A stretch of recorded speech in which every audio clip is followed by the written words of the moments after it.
Bismillahirrahmanirrahim. Assalamualaikum warahmatullahi wabarakatuh. Marilah dari pengajian kita ini kita awali dengan membaca qasidah burdah. Mudah-mudahan duduknya kita niat itikaf kita akan itu ibadah oleh Allah Subhanahu wa taala. Berbuah pahala dan mendapat ridha Allah Subhanahu wa taala. Ya Rabbi bil Mustafa balligh maqasidana waghfir lana ma madha ya wasi'al karami ya Rabbi bil Mustafa balligh maqasidana waghfir lana ma madha ya wasi'al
Sayyidina wa habibina wa syafi'ina wa qurrati a'yunina wa maulana Muhammadin ibni Abdillah wa ala alihi wa sahbihi wa mawalah wa la hawla wa la quwwata illa billah. Amma ba'du, qalu subhanaka la ilma lana illa ma 'allamtana innaka antal alimul hakim wa tub alaina innaka antat tawwabur rahim. Rabbi shrah li sadri wa yassir li amri wahlul 'uqdatam min lisani yafqahu qawli.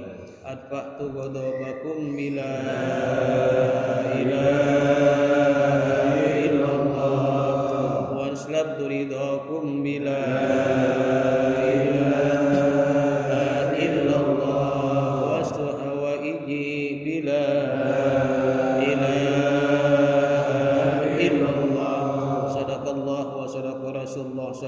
wasallam. Yang saya hormati, yang saya muliakan para orang tua, para bini sepuh, tokoh masyarakat, pengurus dan jamaah mushola Al-Muhyiddin yang mohon maaf tidak disebutkan satu persatunya.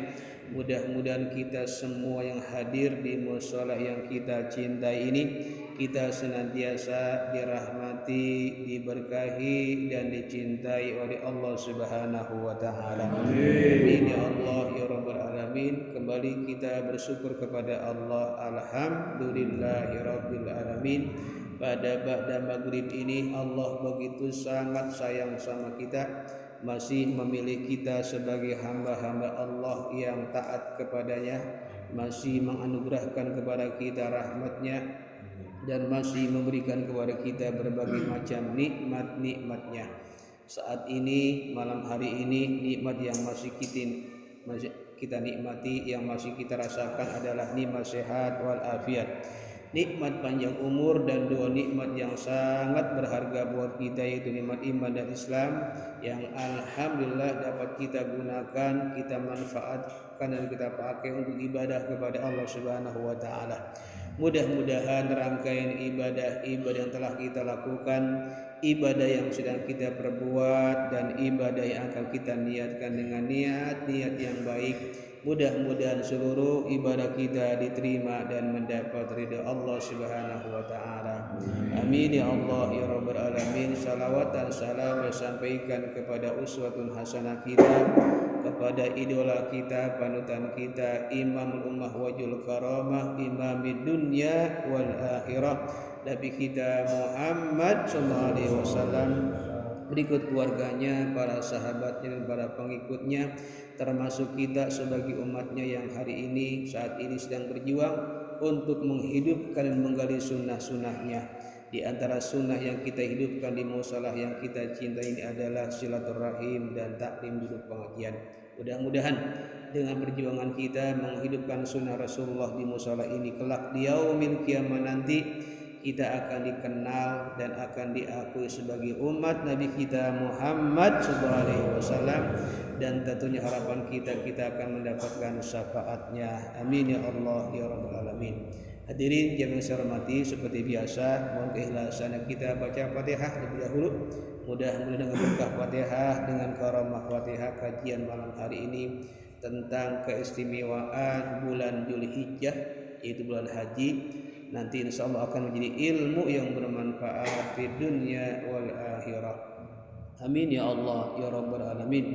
Ila dini wa la kulliyatin sari ma'salamah wal barakah wal maghfirah wa hasil mangsud bil qabul ila hadrat Rasul Muhammad Rasulullah sallallahu alaihi wasallam ibni Abdillah wa ala alihi wa ajwadihi wa duriyatihi wa ahli baitihi khususan al-maru al-mangkullah mama jan mastura bin mama amsal surihi wa quri wa susan al-habib sahib sari maratas wa surihi wa quri susan al-habib sari bin musin al-habib sari tanggul surihi wa qurihi wa susan al-habib Abdurrahman bin ahli segab wa surihi wa quri susan al-habib Hamid bin Ali bin Huda al-Tawaswihidu alaina bi barakatihim wa asrarihim wa anwarihim wa ulumihim wa nafahatihim bid-din wa dunya wal akhirah bi sirril Fatihah. A'udzu billahi minasy syaithanir rajim. Bismillahirrahmanirrahim. Alhamdulillahirabbil alamin arrahmanir rahim maliki yaumiddin. Iyyaka na'budu wa iyyaka nasta'in. Shiratal mustaqim. Shiratal ladzina an'amta 'alaihim ghairil maghdubi 'alaihim waladdallin. Amin. Bismillahirrahmanirrahim. A'udzubillahi minasyaitonirrajim. Bismillahirrahmanirrahim. Inna iddatas syuhuri indallah isna asyara syahran fi kitabillahi yauma khalaqas samawati wal ard minha arba'atu hurum dzalika bil qayyim fala tadlimu bihinna anfusakum. Pada pertemuan hari ini akan saya jelaskan tentang keistimewaan bulan Dzulhijjah. Bulan Dzulhijjah itu adalah bulan yang ke-12. Kalau kita barangkali kalau ketemu bulan ke-12 di pikiran kita bulan Desember. Udah girang batu. Kenapa girang? Karena ketemu tahun baru. Kalau sama nanti kalau kita ketemu bulan Dzulhijjah, bulan ke-12, selesai Dzulhijjah bakal ketemu tahun baru. Cuma aneh bin ajaib, kalau Desember senang banget tuh, wah bakal ketemu tahun baru 1 Januari. Punya rencana ini, rencana itu, rencana banyak rencana dah tahun baru. Tapi aneh bin ajaib itu kalau ketemu bulan Dzulhijjah biasa-biasa aja. Padahal selesai Dzulhijjah bakal ketemu tahun baru juga, namanya tahun baru Islam. 1 Syuro, 1 Muharram. 1 Muharram itu besok berarti 1444 Hijriah, tahun baru. Nah, ini bulan Dzulhijjah ini adalah bulan yang ke-12, berarti bulan terakhir. Nah, dalam Al-Qur'an Allah berfirman, "Inna iddatas syuhuri indallah", sesungguhnya hitungan bulan-bulan menurut Allah isna asyara syahran, ada 12 bulan. Bukan Januari, Februari, Maret, April terus sampai Desember. Bulan yang dimaksud adalah bulan Hijriah atau bulan Islam, bulan Qamariyah, dari Muharram, Safar, gak ada yang apal ini. Kalau Januari apa ya? Muharram, Safar, Rabiul Awal, Rabiul Akhir, Jumadil Awal, Jumadil Akhir, Rajab, Sa'ban, Ramadan, Syawal, Dzulqa'dah, Dzulhijjah. Apa ya? Apa? Masa orang Islam nggak apa bulan Islam? Kalau orang Jawa biasanya ini bulan haji, kemarin bulan Apit. Nah, nanti bulan Muharram bulan Syura. Habis Syura Mulud, Sari Mulud, terus sampai gitu ya. Nah, itu biasanya hitungan bulan sama dengan bulan hitungan Islam, bulan Hijriyah. Nah, di antara 12 bulan ini kata Allah dalam Al-Qur'an, minha, di antara 14 bulan ini, arba'atu hurum, ada 4 bulan yang Allah hormati. Allah menghormati bulan ini, maka kita juga harus menghormati. Nah, bulan apa aja? Yang pertama bulan Rajab. Itu Rajab itu bulan yang Allah hormati. Maka disebutkan dalam hadis Ar-Rajab Sahrullah. Rajab adalah bulan Allah. Yang kedua bulan Dzulqa'dah. Udah kelewat. Kalau orang kita namanya disebut bulan Apit. Habis Syawal, Apit tuh. Bulan puasa Apit. Kemudian ketiga bulan Dzulhijjah. Ini sekarang nih. Nah, yang keempat bulan Muharram. Jadi ada 4 bulan yang Allah hormati. Rajab, Dzulqa'dah, Dzulhijjah, Muharram. Allah menghormati bulan ini. Nah, fala tadlimu bihina, jangan berbuat zalim, jangan berbuat aniaya, jangan bermaksiat, jangan berdosa di bulan ini. Hormati bulan ini. Bahkan pada zaman Rasulullah di 4 bulan ini itu dilarang berperang. Namanya gencatan senjata. Jadi kalau udah perang nih, masuk bulan Dzulqa'dah berhenti. Dzulqa'dah, Dzulhijjah, Muharram tuh 4 bulan tuh, 3 bulan tuh berendeng tuh. Dzulqa'dah, Dzulhijjah, Muharram itu perang. Kalau memang ada perang. Nah, di situ kata Allah dalam Al-Qur'an, jangan berbuat zalim, perbanyak ibadah kepada Allah Subhanahu wa taala. Nah, kita alhamdulillah udah masuk di bulan Dzulhijjah. Tanggal berapa sekarang? Tanggal 4 ya. Jumat, Sabtu, Minggu, Senin. Berarti masuk tanggal 5. Tanggal 5 bulan Dzulhijjah. Itu memang disunahkan untuk banyak berpuasa dari tanggal 1, 2, 3, 4, 5, 6, 7-nya nanti disebut dengan Yaumut Tarwiyah. Niatin puasa namanya puasa Tarwiyah. Tanggal 9 itu Yaum Arafah. 8 Yaum Tarwiyah, tanggal 9-nya adalah Yaum Arafah. Puasa lagi puasa Arafah. Tanggal 10-nya itu adalah 10 Dzulhijjah, hari raya Idul Adha. Tanggal 11, 12, 13 namanya hari tasyrik, haram berpuasa. Jadi nggak boleh berpuasa. Barangkali ibu-ibu ini ketemu Senin nih puasa biasa Senin, nggak boleh puasa. Makan aja dah. Kalau kita puasa malah dosa. Itu namanya disebut hari tasyrik. Hari tasyrik habis 10 Zulhijjah. Kemudian di situ kita biasanya memotong hewan korban 3 hari ke depan, Senin, Selasa, Rebo atau tanggal 11, 12, 13 itu namanya hari tasyrik. Dilarang berpuasa. Tasyrik itu maknanya berjemur atau dijemur. Pada zaman Nabi itu habis memotong hewan korban itu daging-daging dijemur. Kalau kita diawetkan pakai garam dijemur, dan Nabi itu makan hewan kurban selama 3 hari, tanggal 11 bahkan 4 hari, tanggal 10, 11, 12, 13 habis dah hewan korbannya. Kalau kita hewan korban kita berapa hari habisnya? Sehari apa sebulan? Biasanya disimpan di kulkas. Karena zaman ini ada kulkas. Nah, ini terjadinya di bulan Zulhijjah.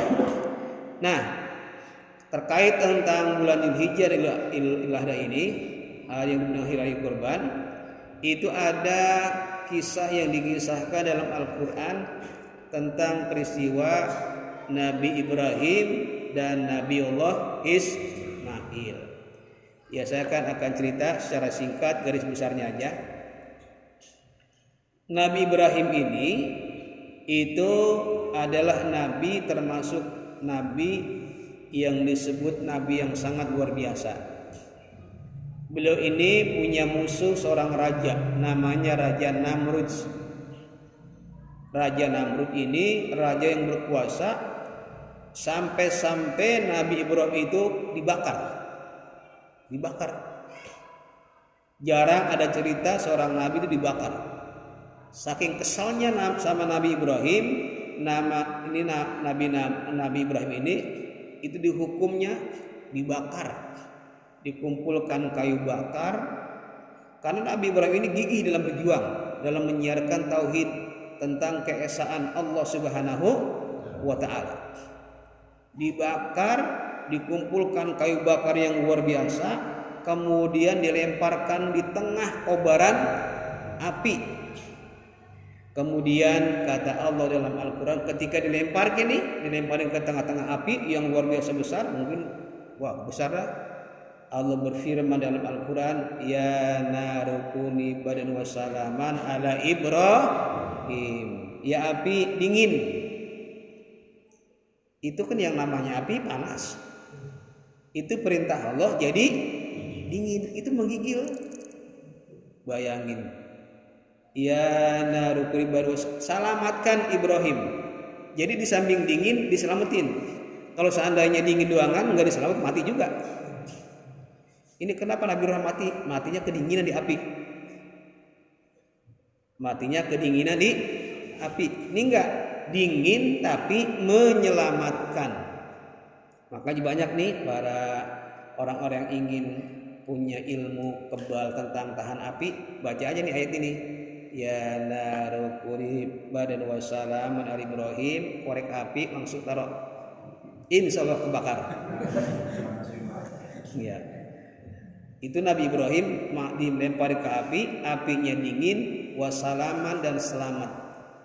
Itu kedinginan aneh bin ajaib tuh. Makanya kemudian Nabi Ibrahim ini diselamatkan oleh Allah Subhanahu wa Ta'ala. Nah, Nabi Ibrahim setelah berumur tua, ya mungkin barangkali umurnya 70 sampai 80 lah, itu udah tua dah. Dalam Al-Quran itu udah muncul uban, Sa'rus Saibah, udah pada uban nih. Istrinya yang bernama Siti Sarah juga beruban, tapi belum juga dikasih anak, dikasih kori anak. Mengeluhlah Nabi Ibrahim sama istrinya, ya istriku, kita udah tua ini, belum juga dikasih momongan, belum dikasih anak. kita udah pada beruban. Istri sama juga Sarah, ya saya juga ingin punya anak, udah bertahun-tahun ingin menggendong anak, tapi nggak punya anak. Akhirnya atas saran istrinya, udah begini aja bang, ini pakai bahasa Betawi aja, udah bang, nikah lagi aja. Saya barangkali udah menopause, sudah tua, udah beruban, udah peot, udah nggak bakal hamil, udah kawin aja dah. Enak nggak begini? Enak nggak? Iya. Jadi disuruh nikah lagi sama istrinya. Makanya di sini kalau ada yang nggak punya anak, udah aja istrinya nyaranin, udah kawin aja lagi. Akhirnya itu sampai istrinya si Sarah nyariin jodoh buat suaminya. Ketemulah seorang wanita cantik, rupawan, namanya Siti Hajar. Konon katanya dari negeri Mesir, dari benua Afrika, tapi cantik luar biasa. Kemudian menikahlah Nabi Ibrahim dengan Siti Hajar atas saran persetujuan istrinya pertama, Siti Sarah. Benar, akhirnya Siti Hajar hamil. Girang nih, Siti Sarah girang, Nabi Ibrahim juga girang, senang bakal punya anak. Termasuk Siti Sarah senang karena Nabi Ibrahim suaminya bakal punya keturunan. Nah, dari Siti Hajar ini, isi keduanya ini, lahirlah seorang laki-laki, bayi laki-laki yang nanti namanya Nabi Ismail. Tuh. Jadi Nabi Ismail ini adalah putra Nabi Ibrahim dari istri kedua yang bernama Siti Hajar. Ya maklum, yang namanya baru punya anak, biasanya kalau bapak nih baru punya anak, itu lebih banyak tinggal di mana? Di si kedua, senang banget. Isi yang pertama, istri Sarah kan cemburu, nggak ditengokin, ya mau ditengokin nih. Ke situ mulu ke isi keduanya, karena udah punya anak. Cemburu nih. Kemudian Siti Sarah ngomong, bang, saya cemburu, udah begini aja nih. Itu Siti Hajar dan bayinya bawa kemana kek? Pokoknya bawa pergi. Karena abang lebih banyak di situ. Cemburu nih saya. Atas perintah Allah, kemudian Siti Hajar dan Nabi Ismail masih bayi ini dibawa. Nah, itu perintah Allah, nanti di mana berhentinya itu bagaimana perintah Allah. Nah, Siti Hajar termasuk Siti Sarah itu saat itu tinggalnya di Kan'an. Karena itu namanya negeri dekat atau di daerah Palestina. Itu dibatasi dengan Laut Merah. Jadi ini jauh di Palestina. Berangkatlah Nabi Ibrahim sama Siti Hajar sama bayinya ke tempat yang Allah perintahkan.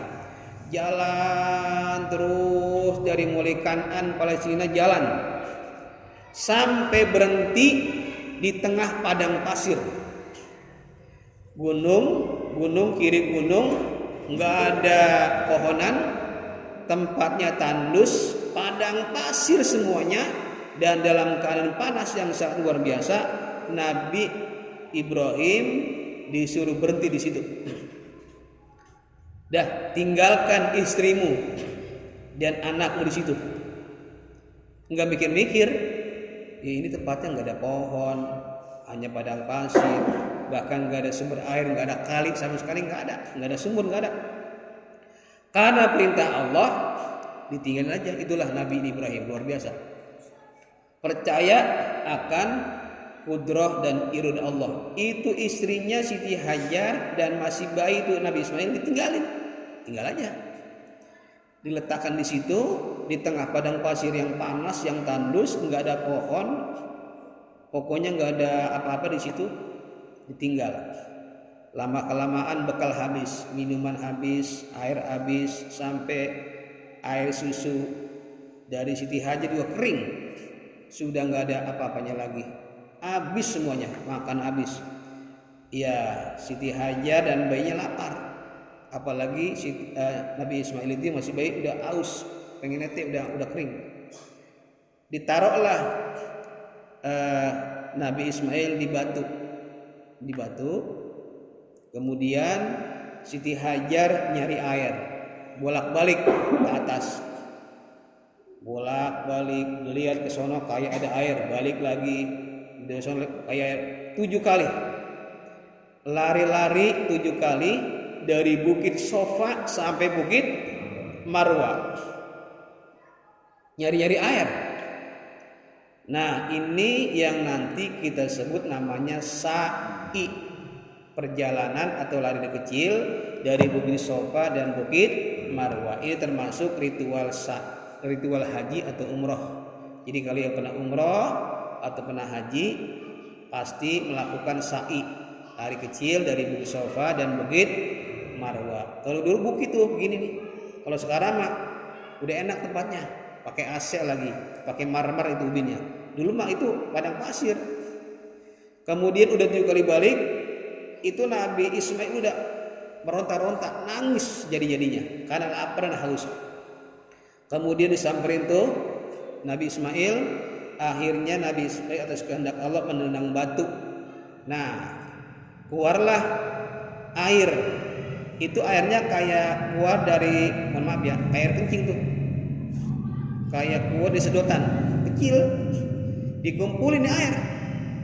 Kata Siti Hajar, zumi, kumpul. Ini ada kumpulin nih. Ditaruh di telapak tangan, kemudian diminumin ke Nabi Ismail yang masih bayi. Lama kelamaan ini menjadi sumur, namanya sumur Zam-Zam. Jadi ini Bukit Sofa, Marwa, kemudian gak jauh dari sumur Zam-Zam. Batu yang nanti dijadikan bantalan Nabi Ismail disebut namanya Hijr Ismail.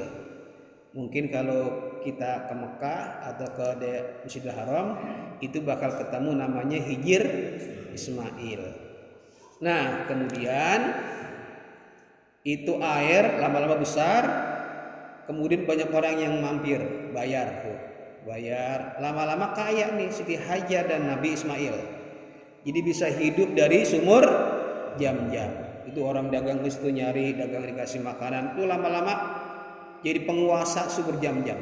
Yang menguasai sumur Zam-Zam adalah seorang wanita cantik yang bernama Siti Hajar yang punya anak namanya Nabiullah Ismail. Setahun, 2 tahun, 3 tahun, 4 tahun, sampai ya mungkin 10 sampai 12 tahun. Nah, ayahnya siapa tadi? Nabi Ibrahim. Pulang tadi tuh ke Kanaan. Ternyata istri pertamanya itu juga hamil. Luar biasa nih. Padahal udah tua. Hamil. Makanya Nabi Ibrahim nggak nengokin lagi tuh putranya Nabi Ismail karena istrinya juga hamil, Siti Sarah.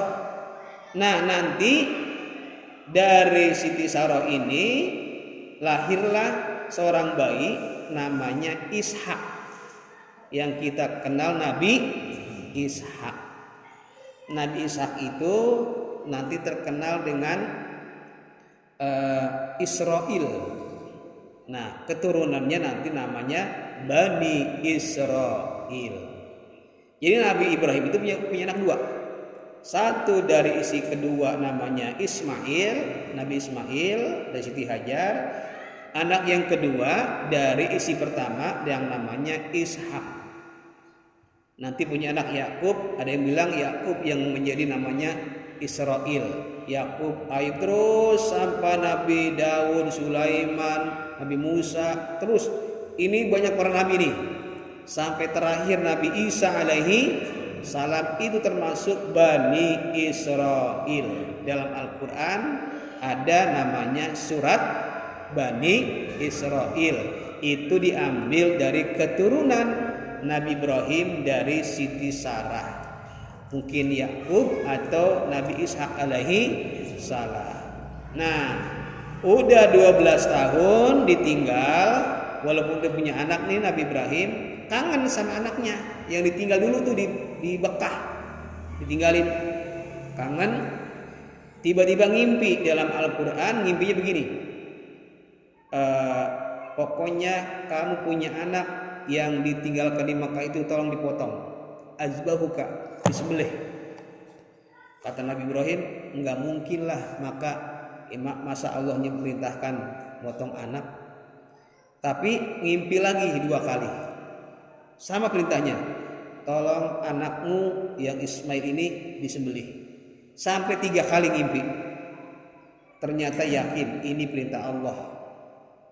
Nah, Nabi Ibrahim kemudian menyiapkan pisau atau golok dari rumahnya di Kan'an untuk menyembelih anaknya Nabi Ismail. Bukan anaknya yang dari isi pertama, bukan Nabi Ishak, tapi Ismail. Dari berangkat tuh dari Kan'an, dari Palestina ke Mekah untuk menemui istrinya, meminta izin untuk menyembelih putranya Nabi Ismail.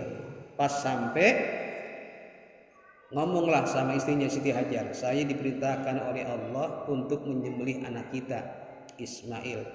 Kira-kira perasaan seorang ibu bagaimana tuh? Ini udah nggak nengokin, ditinggal, tahu-tahu pengen motong, nangis. Tapi karena perintah Allah dia pasrah, gitu, pasrah. Kadang kata istri gini, ya udah begini aja dah, tanya aja sama anakmu Ismail, dia mau nggak dipotong, gitu bahasanya, mau nggak dipotong. Itu ditanya, arafil manam ya Nabi Ismail anakku, aku ngimpi, azbahuka, aku diperintahkan untuk memotongmu, ini perintah Allah. Nah, Nabi Ismail ini didikan ibunya yang luar biasa, tauhidnya juga, imannya kuat, itu siap tuh, silakan kerjakan, dan saya insyaallah minas sabirin, engkau akan menemukan aku ini adalah orang yang sabar. Itu mau karena apa? Karena perintah Allah. Coba nih kalau kita punya anak di rumah nih, kita udah ngasih pisau, nak sini, ini perintah Allah nih, mau dipotong, kabur gitu bocah. Pokoknya mau perintah siapa kek, apa gak mau. Iya, ini perintah Allah, itu anak mau. Coba anak kita ada 7 tahun di sini, ini perintah Allah, kabur tuh bocah, emaknya gak ngamuk-ngamuk tuh. Ini enggak, dua-duanya Siti Hajar sama Nabi Ismail anaknya pasrah, ini perintah Allah. Kemudian dibawa tuh, dituntun Nabi Ismail ke tempat yang jauh supaya nggak kedengaran sama ibunya. Kan kalau dipotong kan itu gorokannya kedengaran. Dibawa tempat yang jauh. Lagi jalan digoda sama iblis. Digodanya begini, kamu Ibrahim, anak kamu sendiri kok kamu potong? Itu perintah, jangan kamu lakukan. Saya mau digoda tuh, jangan sampai jadi. Sampai akhirnya itu ditempong tuh, dilempar batu sama Nabi Ibrahim. Nah, lemparan batu Nabi Ibrahim ini kemudian menjadi namanya lontar jumroh. Konon katanya iblis yang menggoda Nabi Ibrahim itu adalah iblis yang dulu pernah menggoda Nabi Adam. Jadi biangnya. Jadi yang goda Nabi Ibrahim itu biangnya iblis. Yaitu yang masih di surga Nabi Adam digoda sama dia. Jadi yang dikirim itu bukan setan yang kecil-kecil, bukan abal-abal. Setan langsung biangnya, iblis yang dulu suruh sujud sama Allah nggak mau sujud ke surga, yang goda juga Nabi Adam. Dulu saya berhasil menggoda Nabi Adam, jangan dekati pohon ini, wala taqrabu hadhihi sajarah, jangan deketin, apalagi makan. Digoda sama iblis, berhasil tuh iblis. Itu Nabi Adam bukan hanya deketin tapi makan buah sampai dikeluarkan dari surga. Berhasil iblis. Nah, giliran Nabi Ibrahim digoda sama dia, nggak berhasil. Tuh, luar biasa Nabi Ibrahim. Padahal godaannya luar biasa. Kemudian dibawalah Nabi Ismail dituntun sama ayahnya di tempat yang sepi. Kemudian diletakkan, kemudian ditutup dengan daun. Ada yang menyebut dengan daun korma, pokoknya daun lah, ditutup tuh wajahnya supaya nggak tega motong anaknya. Makanya kalau kita motong kambing korban, motong sapi, itu bagusnya sunahnya ditutupin pakai kayak daun pisang, ditutupin, potong dah. Ini kadang-kadang kagak, itu leher kambing dibengkek, dipotong, direkam. Itu kambing, kalau kambing bisa ngomong, gua hajar nih orang nih. Gua dipamer-pamerin. Ditutupin bang tuh ininya, pakai apa sih? Pakai daun pisang. Itu sunahnya begitu. Kayak Nabi Ibrahim itu menyembelih Nabi Ismail itu ditutup. Dan ketika Nabi Ibrahim menyembelih Ismail itu memang benar Nabi Ismail. Enggak ada pikiran itu di kambing, enggak ada. Ditutupin, langsung digorok itu lehernya karena perintah Allah. Terdengar suara ketika dibuka tutupnya, wah kok berubah jadi seekor gibas. Itu Allah nggak mengizinkan itu manusia membunuh manusia. Makanya Allah mengganti secepat kilat, ditarik Nabi Ismail oleh malaikat, diganti dengan seekor gibas dari surga. Nah, itu ketika Nabi Ibrahim menggorok putranya, itu baru digorok ininya, anaknya. Jadi nggak langsung dipelem-pelem kan ditukar ya? Enggak, emang langsung digorok, pas digorok berapa senti tuh, langsung ditukar sama malaikat, ditukar dengan seekor gibas. Nah, selamatlah Nabi Ismail. Itu terjadi pada tanggal 10 bulan Dzulhijjah. Nah, pulang dah. Ini istrinya nih Siti Hajar, udah bayangin ya, anak saya udah nggak ada, udah saya didik bertahun-tahun sama bapaknya digorok, nangis itu. Nah tiba-tiba pulang nih, dia dari kejauhan, lah ini Ismail lagi jalan sama ayahnya dan lagi bawa seekor gibas kambing digotong tuh, ada darahnya. Nah senang banget, akhirnya mereka berpelukan, nangis, bersyukur kepada Allah Subhanahu wa taala. Nah, daging kurbannya ini kemudian dimakan sebagai tanda syukur kepada Allah Subhanahu wa taala. Jadi kalau kita berkorban itu ucapan syukur kepada Allah Subhanahu wa taala. Allah berfirman dalam Al-Qur'an, "Inna a'tayna kal kausar." Sesungguhnya kami telah berikan kepada kalian al-kausar. Al-kausar itu diambil dari kasir, nikmat yang banyak. Kalau kita ngitung nikmat Allah ini dalam tubuh kita ini bisa begini nikmat ini. Coba dah kita ini telunjuk sama Allah dibekuin, dikaku ini. Yang ini bisa, ini kagak. Repot nggak nih? Nih telunjuk aja nih satu sama Allah dikasih kaku. Makan kagak bisa. Mau naik motor juga ribet. Ini nikmat Allah begitu banyak, maka kata Allah, "Inna a'tainakal kausar fasolli," salatlah. Dikasih nikmat yang banyak, salat. Fasolli lirabbika, kepada Tuhanmu, salat kepada Allah, wanhar, dan berkorbanlah. Tuh. Berkorban. Jadi dua nih, salat sama berkorban. Itu kalau kita korban, kita ngeluarin duit nih, berapa sih harga kambing? 3,5 juta, atau paling kecil ada yang 2 juta atau 2,5 juta. Kita kadang-kadang mikir mahal amat ya, padahal nikmat Allah lebih banyak yang Allah berikan. Dan itu kalau kita berkorban ngeluarin duit untuk berkorban, itu akan diganti berlipat ganda. Cuma kita nggak yakin, masih mikir-mikir. Di dompet kita nih ada duit nih 4 juta. Besok mau korban gimana ya? Ditanya sama panitia mau sholat, besok korban nggak? Saya lagi punya duit. Padahal di dompetnya ada berapa?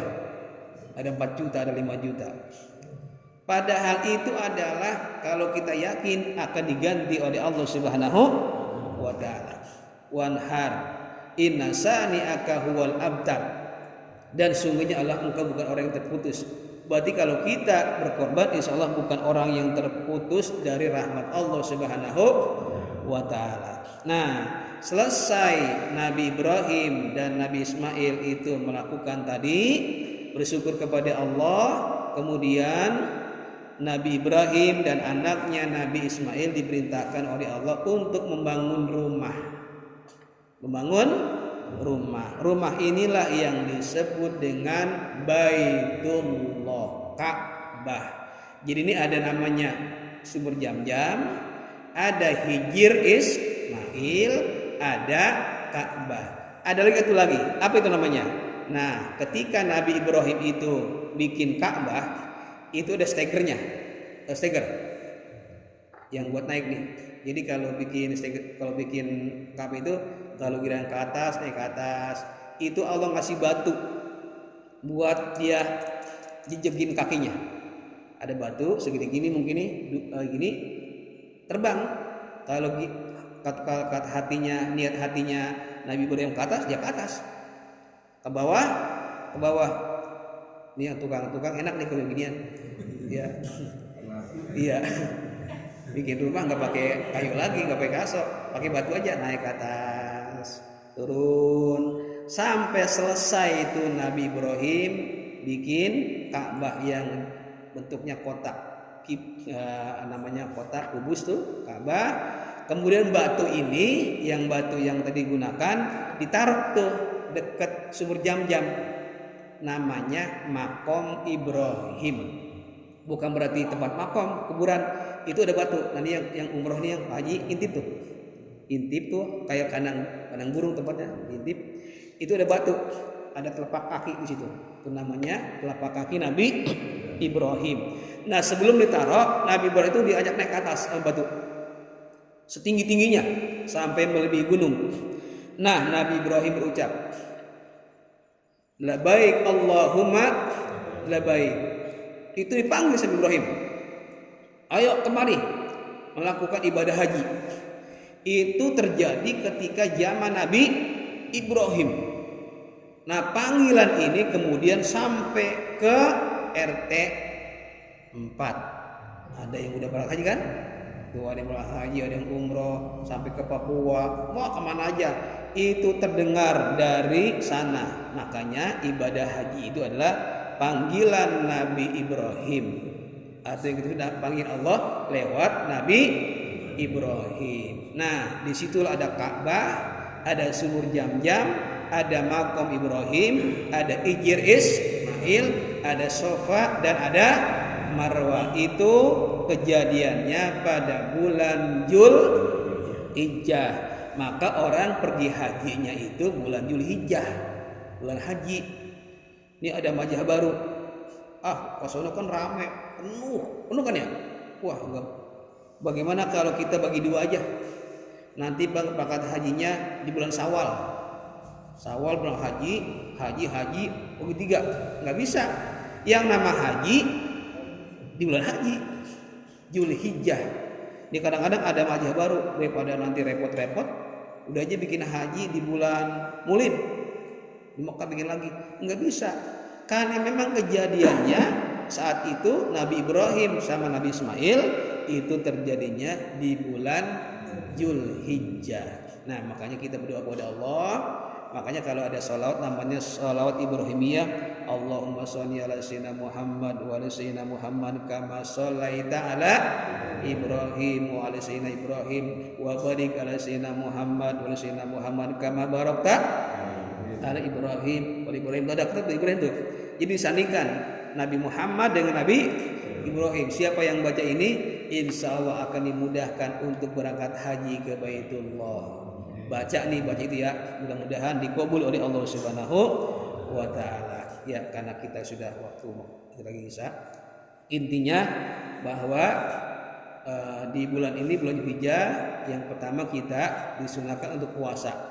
Boleh tanggal 1 udah lewat nih, udah tanggal 5 besok puasa, nyambung namanya hari Tarwiyah di tanggal 8. Tanggal 9-nya hari Arafah, tanggal 10-nya Idul Adha, 11, 12 hari Tasyrik, 13 itu dilarang atau diharapkan berpuasa. Yang mudah-mudahan Allah panjangkan umur kita untuk taat kepada Allah Subhanahu wa taala.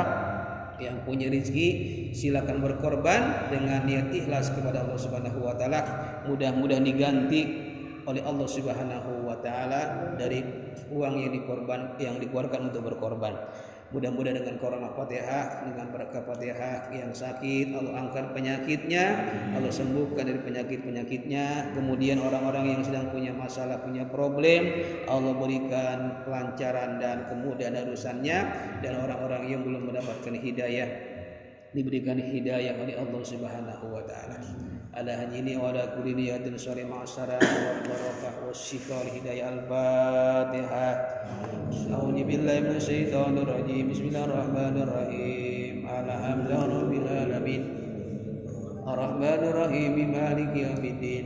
Iyyaka na'budu wa iyyaka nasta'in. Ihdinas siratal mustaqim. Siratal ladzina an'amta 'alaihim ghairil maghdubi 'alaihim waladdallin. Amin. Wa qul ya karim ya karim a'udzu billahi minasyaitonir rajim. Bismillahirrahmanirrahim. Hamdan syakirin hamdan naimin hamdan ni'amahu yukafi'u majidah. Ya Rabbana lakal hamdu kama yanbaghi lil karim wa li ajimi sultanik. Allahumma shalli ala sayyidina Muhammad wa barik ala sayyidina Muhammad. Allahumma inna nas'aluka ilman nafi'a wa amalan salihan mutaqabbala wa yaqinan shadiqa wa qalban khashi'a wa du'an mustajaba wa rizqan wasi'an mubarakan min haitsu la yahtasib. Rabbi ij'alni muqiman shalah min dzurriyyati rabbana wa taqabbal du'a. Rabbana atina fid dunya hasanah wa fil akhirati hasanah wa qina adzabannar wadkhilnal jannata ma'al abrar ya aziz ya ghaffar ya rabbal alamin. Wa sallallahu Muhammadin wa ala alihi wa sahbihi wa sallam bi fadlika subhanaka rabbil izzati amma yasifun wa salamun alal mursalin walhamdulillahi rabbil alamin. Terima kasih, mohon maaf. Assalamualaikum warahmatullahi wabarakatuh.